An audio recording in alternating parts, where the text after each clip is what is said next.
I never liked to go to school when I was young, so I thought, why should I put her through something? When she became 15 and cleared her 10th standard, I took her out of formal education. And then she said, "You're teaching everybody so many things, you're not teaching me anything." I said, "This is all you need to know."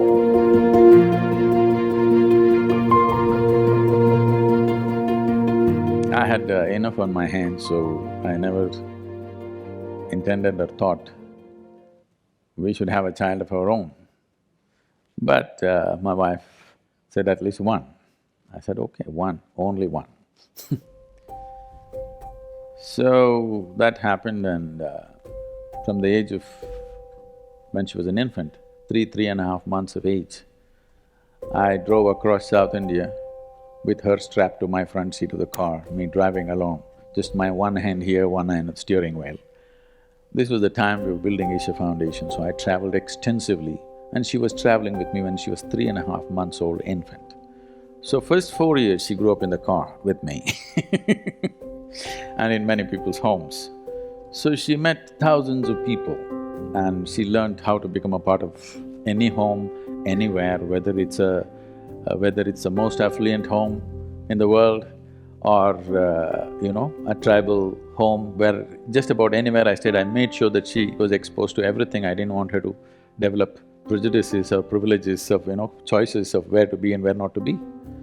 And by the time she was 3 years of age, she at least knew 1,000 people by name, whom she considered her friends, definitely not of her age, all grown-up people.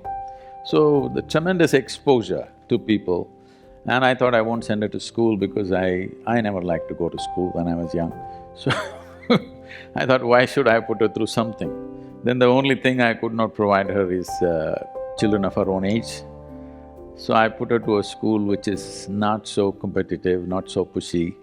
So I looked for a school which was started by J. Krishnamurti, and I put her there so that it's easy. And I said, further you go easy on my girl, because I'm not going to look at a report card. I'm not going to ask which rank you are. I'm not going to ask what are you going to become.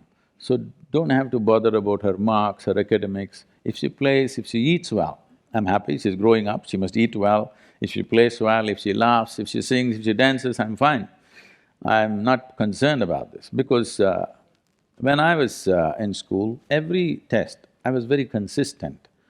I always got 6 zeros because I never wrote a word on any page. If they insisted, I wrote my name, otherwise I wouldn't write. When the final exam came, I only worked for 35 and I always got 35, 36, I just calculated. I've never sat in an examination hall beyond 30 minutes. First bell, I'm always out. And I just calculated for what it takes to move on with my friends to the next class, and that's all I did. Why I'm saying this is, this whole thing I used to watch as a child. When the report card came every month, some children are crying in the classroom because they've got not the marks that their tiger parents want, and some are strutting around because they are first or second or whatever. Whenever the teacher gave me the card, this report thing, I just took it and gave it to my father. I never ever opened and saw, because I thought this is a transaction between the teacher and my father. I don't want to intrude and see what is going on there. So I particularly requested the principal of the school, don't worry about my girl's education, I just want her to be with children of her age group. She eats well, just make sure she eats well, that's my only concern. She eats well, she's playing, she's laughing, she's jumping and dancing, I'm fine with this. So when she became 15 and cleared her 10th standard, I took her out of formal education, and because it was her mother's dream and the girl also was very interested, I put her into dancing and she went into Bharatanatyam, and now she's one of the upcoming artists in the country. So I never treated her as a child, first thing.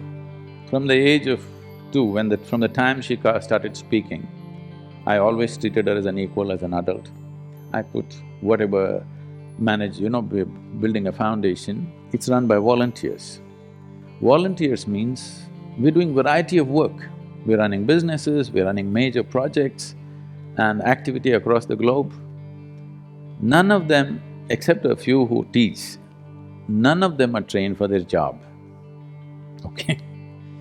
Because I can't wait and pick somebody from IIT or IIM or something. Those who get rejected by all of you, probably they come to me. Whoever comes, I take them and put them into this job, that job, all kinds of jobs. So what can be done with one word? I have to speak 100 words to make them understand, for them to stay on the job, to remain committed, to keep it going. And because they're volunteers, you can't fire them. You can't fire them for inefficiency or this or that. So whatever problems in the organization, in the management, in individual people's problems, adult problems, all kinds, I always, once in a way, I gave her one of the problem and said, what is it? She used to come out with incredible, her own childlike solutions, sometimes perfect solutions, sometimes something wacky.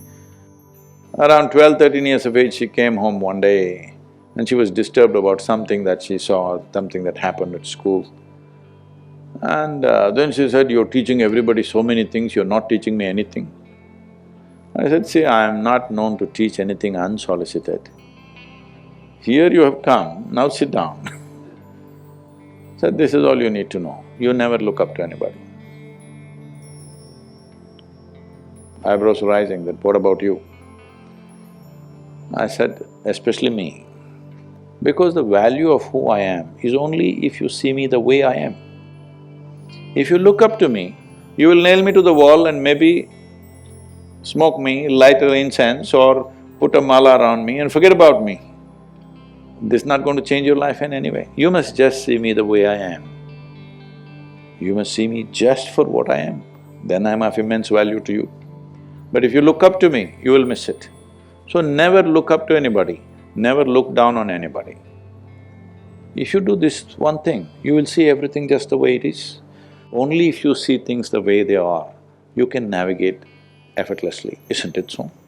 This is so with life also. Only if you see everything just the way it is, you can navigate through life effortlessly.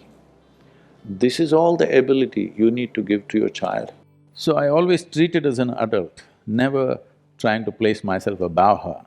This is the fundamental management I did, that she need not look up to anybody, nor look down to anybody. Just look at level, at everything the way it is. Just learning to see life just the way it is. Looking up is a lie, looking down is a lie.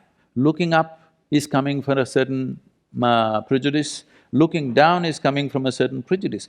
Being able to treat every life, everything, whatever it is, this is our culture, I want you to understand. It doesn't matter if a paper, just a sheet of paper, when we were growing up, one paper, you cannot step on it. Yes? Yes or no? Many of you have grown up like this in your homes. Just a printed paper, it's nothing, maybe the news is rubbish, but you're not supposed to step on it because you educate yourself through that. If you want to step on the earth, you bow down to it. You don't look up to something or look down to something. What you do to your God, you do to everything. This, not talking about in any cultural or religious way, simply I brought it forth in her life and I think it's worked out wonderfully well for her.